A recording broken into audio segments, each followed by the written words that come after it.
ನೀವೇನಾದ್ರೂ Google lens ಅನ್ನ use ಮಾಡ್ತೀರಾ ಅಂದ್ರೆ ಸೊ ನಿಮಗೆ ಈ ಒಂದು ಆಪ್ಷನ್ ಅನ್ನ ನೀವು ಖಂಡಿತ ಇವತ್ತು ಆಫ್ ಮಾಡ್ಕೊಳ್ಳೇಬೇಕಾಗುತ್ತೆ. ಇಲ್ಲ ಅಂದ್ರೆ ಸೊ ಮುಂದೆ ಒಂದಿನ ನಿಮ್ಮ ಒಂದು ಫೋಟೋ ಇಮೇಜ್ ಇರುವಂತ ಪ್ರಾಡಕ್ಟ್ಸ್ ನಿಮ್ಮ ಇನ್ಸ್ಟಾಗ್ರಾಮ್ ಅಕೌಂಟ್ ಅಲ್ಲೇ ತೋರಿಸಬಹುದು. ಸೊ ಅದಕ್ಕೋಸ್ಕರ ಸೊ ಈ ಒಂದು ಇನ್ಫಾರ್ಮೇಶನ್ ಇವತ್ತೇ ನಿಮ್ಗೆ ಕೊಡ್ತಾ ಇದ್ದೀನಿ. ಗೂಗಲ್ ಅಲ್ಲಿ ನಿಮ್ಗೆ ಲೆನ್ಸ್ ಇದೆ. ಸೊ ಇದನ್ನ ಎದಕ್ಕೆ ಯೂಸ್ ಮಾಡ್ತೀರಾ? ಯಾವ್ದಾದ್ರು ಒಂದು ಫೋಟೋನ ಸರ್ಚ್ ಮಾಡೋದಕ್ಕೆ, ಯಾವ್ದಾದ್ರು ಒಂದು ಟೆಸ್ಟ್ ಅನ್ನ ನೀವು ಟ್ರಾನ್ಸ್ಲೇಟ್ ಮಾಡೋದಕ್ಕೆ, ಸೊ ಕಾಪಿ ಮಾಡ್ಕೊಳ್ಳೋದಕ್ಕೆ ಯೂಸ್ ಮಾಡ್ತೀರಾ. ಬಟ್ ನಿಮ್ಮ ಒಂದು ಇಮೇಜ್ ಅನ್ನ, ಪರ್ಸನಲ್ ಇಮೇಜಸ್ ಅನ್ನ ಗೂಗಲ್ದರು ಅವರ ಒಂದು ಪರ್ಸನಲ್ ಪ್ರಾಡಕ್ಟ್ AI ಮಾಡೆಲ್ ನ ಟ್ರೈನ್ ಮಾಡೋದಕ್ಕೆ ಯೂಸ್ ಮಾಡ್ಕೋತಾ ಇದ್ದಾರೆ. ಸೊ ನಾ ಸುಳ್ಳು ಹೇಳ್ತಾ ಇಲ್ಲ. ಸೊ ಈ ಒಂದು ಆರ್ಟಿಕಲ್ ನೀವು ನೋಡಿದ್ರೆ ಸೊ ನಿಮಗೆ ಗೊತ್ತಾಗುತ್ತೆ ಸೊ ಅವರು ಯೂಸ್ ಮಾಡ್ಕೋತಾ ಇದ್ದಾರಾ ಅಥವಾ ಇಲ್ವಾ ಅಂತ. ಈ ಒಂದು ಆಪ್ಷನ್ ಅನ್ನ ನೀವು ಯಾವ ತರ ಆಪ್ ಮಾಡ್ಕೊಳ್ಳೋದಂತ ತಿಳಿಸ್ಕೊಡ್ತೀನಿ. ಅಕೌಂಟ್ ಅನ್ನ ಫಾಲೋ ಮಾಡ್ಕೊಳ್ಳಿ, ಮತ್ತೆ ಯೂಟ್ಯೂಬ್ ಅಲ್ಲಿ ನೋಡ್ತಾ ಇದ್ರೆ ಸಬ್ಸ್ಕ್ರೈಬ್ ಮಾಡ್ಕೊಳ್ಳಿ. ಸಿಂಪಲ್ ಆಗಿ ನಿಮ್ಮ ಮೊಬೈಲ್ ಅಲ್ಲಿ ಇರುವಂತಹ ಲೆನ್ಸ್ ನ ಓಪನ್ ಮಾಡ್ಕೊಂಡು ಇಲ್ಲಿ 3 ಡಾಟ್ ಆಪ್ಷನ್ ಮೇಲೆ ಕ್ಲಿಕ್ ಮಾಡಿ.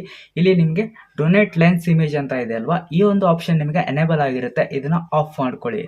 ಸೊ ಆಫ್ ಮಾಡ್ಕೊಳ್ಳೋದ್ರಿಂದ ಏನಾಗುತ್ತೆ, ಸೊ ನೀವು ಗೂಗಲ್ ಅಲ್ಲಿ ಏನೇ ಒಂದು ಇಮೇಜ್ ಅನ್ನ ಲೆನ್ಸ್ ಸರ್ಚ್ ಕೊಟ್ಟರು ಕೂಡ ನಿಮ್ಮ ಒಂದು ಇಮೇಜ್ ಗೂಗಲ್ ಸರ್ಚ್ ಹಿಸ್ಟ್ರಿಲಿ ಉಳ್ಕೊಳ್ಳೋದಿಲ್ಲ. ಇದರಿಂದ ಸೊ ನಿಮ್ಮ ಒಂದು ಫೋಟೋಗಳು ಯಾವುದು ಕೂಡ ಲೀಕ್ ಆಗಲ್ಲ.